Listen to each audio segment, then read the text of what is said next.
pessoal, quando a gente está diante de um paciente com a fraqueza muscular, a gente precisa graduar. Como é que de fato está a força desse paciente? Existe uma classificação muito clássica, né? Que gradua a força muscular desde o grau 0 até o grau 5, certo?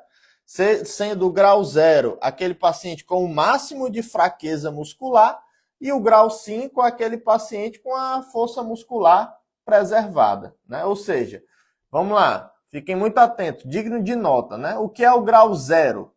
Sugiro fortemente que vocês anotem isso, é uma informação importante. Grau 0 é aquele paciente totalmente fraco, sem força muscular alguma, que não esboça nenhum movimento. O que é força grau 1? É aquele paciente que não esboça movimento, mas ele tem ali aquele esboço de contração muscular, que a gente chama de miofasciculações. Isso é o grau 1.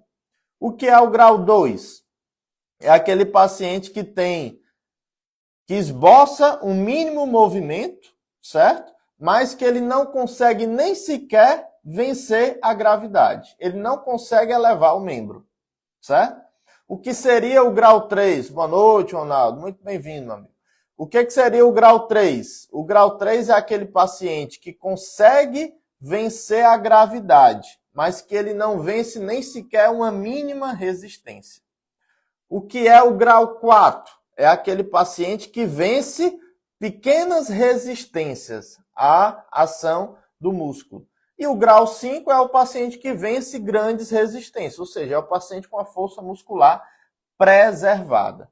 Então, quando nós estivermos diante de um paciente com fraqueza muscular, você precisa colocar no prontuário e precisa dessa informação armazenada no seu raciocínio clínico, qual é o grau da fraqueza muscular desse paciente. A força desse paciente é grau 0, grau 1, grau 2, grau 3, grau 4 ou grau 5. E com isso a gente inclusive tem que destrinchar, né? Como é que está a força nos membros superiores, como é que está a força nos membros inferiores, né? Então, essa graduação, ela é de extrema importância. E nesse sentido, pessoal, a gente consegue diferenciar aqui dois termos que muitas vezes causam uma certa confusão nos estudantes de medicina. O que é uma paresia e o que é uma plegia, né? Paresia, pessoal, é quando a gente tem uma diminuição da força muscular.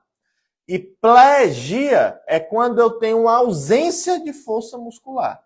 É o paciente que perdeu completamente a força muscular. Paresia tem diminuição da força muscular. Plegia é o paciente que não tem força que não tem força nenhuma, ou seja, é o paciente com a força grau 0, certo? Então, paresia é diferente de plegia.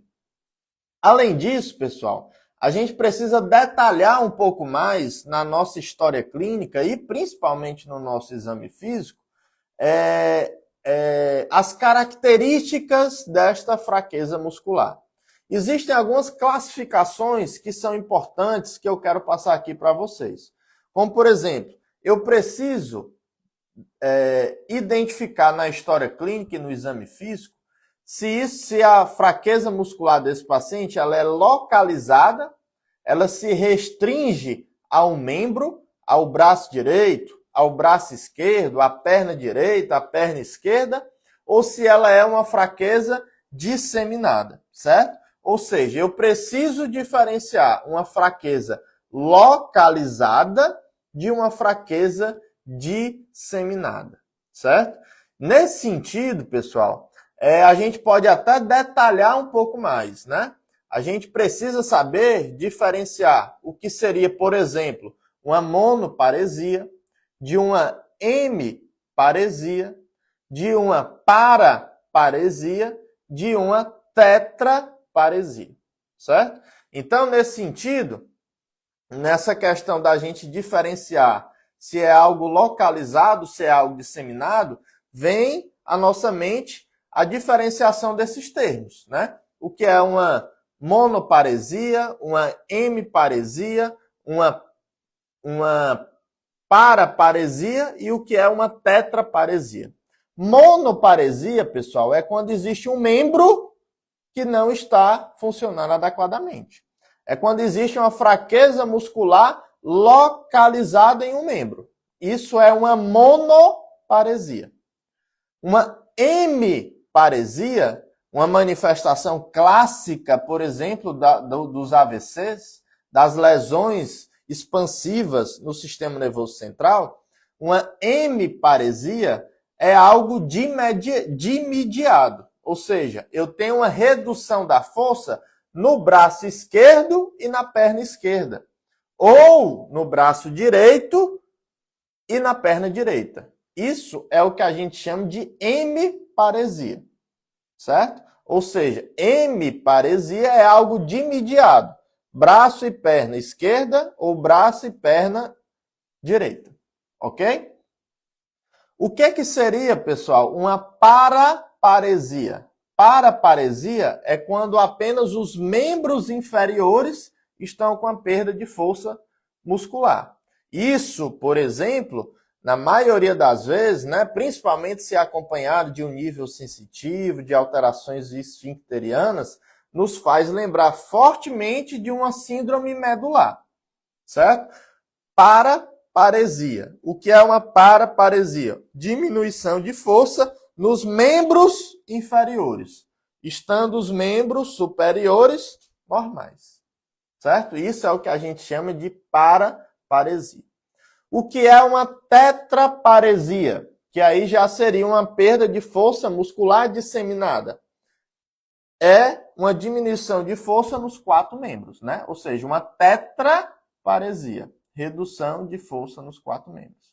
Então, é importantíssimo que vocês saibam fazer essa distinção, porque vocês precisam descrever isso adequadamente no exame físico, e isso, pessoal, ajuda muito no raciocínio clínico diagnóstico. Afinal de contas, não esqueçam que inicialmente a gente dá um diagnóstico sindrômico. Qual é a grande síndrome que esse paciente apresenta do ponto de vista de perda de força muscular? É onde nós vamos já chegar. Depois disso é que a gente vai para a topografia da lesão. Aonde está o problema desse paciente? Para somente depois disso a gente ir para o diagnóstico etiológico, né? Para o diagnóstico etiológico. Qual é a doença que esse paciente tem? Então, identificar, fazer essas diferenciações é importantíssimo para esse raciocínio clínico diagnóstico. Além disso, outra classificação que é muito importante é a gente entender se essa perda de força muscular ela tem um caráter proximal, ela tem um caráter distal ou ambos estão acometidos.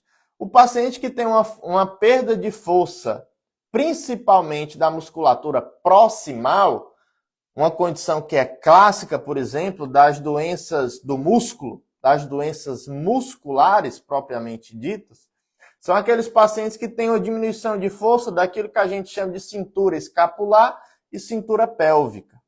Mais precisamente, são aqueles pacientes que se queixam de dificuldade de elevar os membros, né? De estender uma roupa no varal, de pegar um objeto aqui em cima de uma prateleira, de alguma coisa do tipo.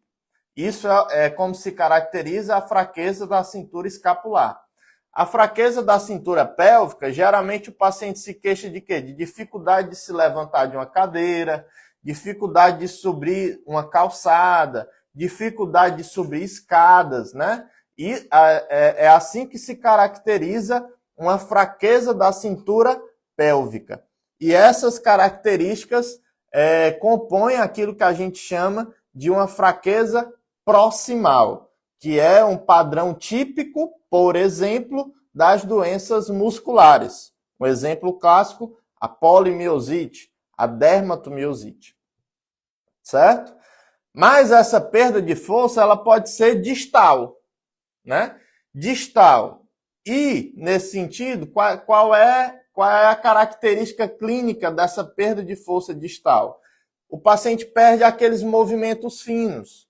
Ele tem dificuldade de abotoar um botão, ele tem dificuldade de segurar, por exemplo, uma xícara, um copo, certo? Ou seja, ele tem uma perda de força distal. Existem alguns pacientes que não existe essa diferenciação. Ele tem uma perda de força tanto proximal como distal.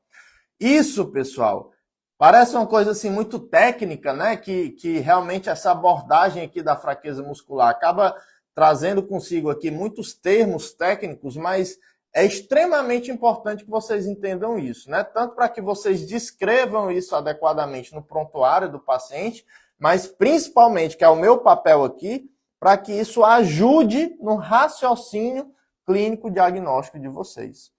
Além disso, outra classificação que também é muito importante, ou seja, eu já falei, né, da diferenciação do que é localizado do que é disseminado.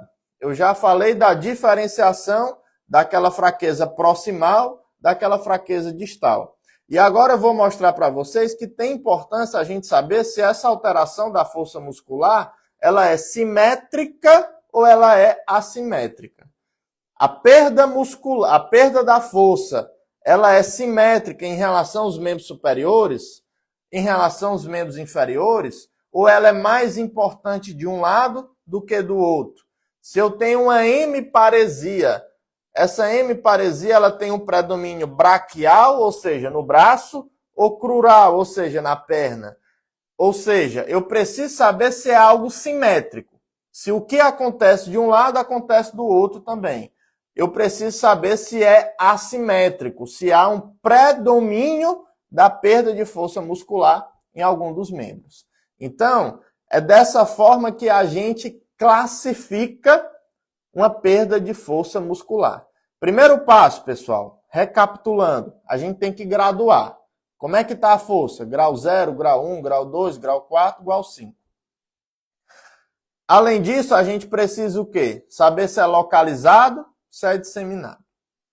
E aí entra aqueles termos que eu falei para vocês, né? Monoparesia, hemiparesia, paraparesia e tetraparesia. Depois disso, a gente precisa saber se há um predomínio proximal ou se há um predomínio distal. Depois disso, a gente precisa saber se é um acometimento simétrico ou um acometimento assimétrico, certo? Uma vez que assim façamos, pessoal, isso vai nos ajudar muito a dar um passo essencial no raciocínio clínico diagnóstico diante de uma fraqueza muscular, que é exatamente a gente conseguir topografar a lesão. Aonde está o problema desse paciente que tem fraqueza muscular?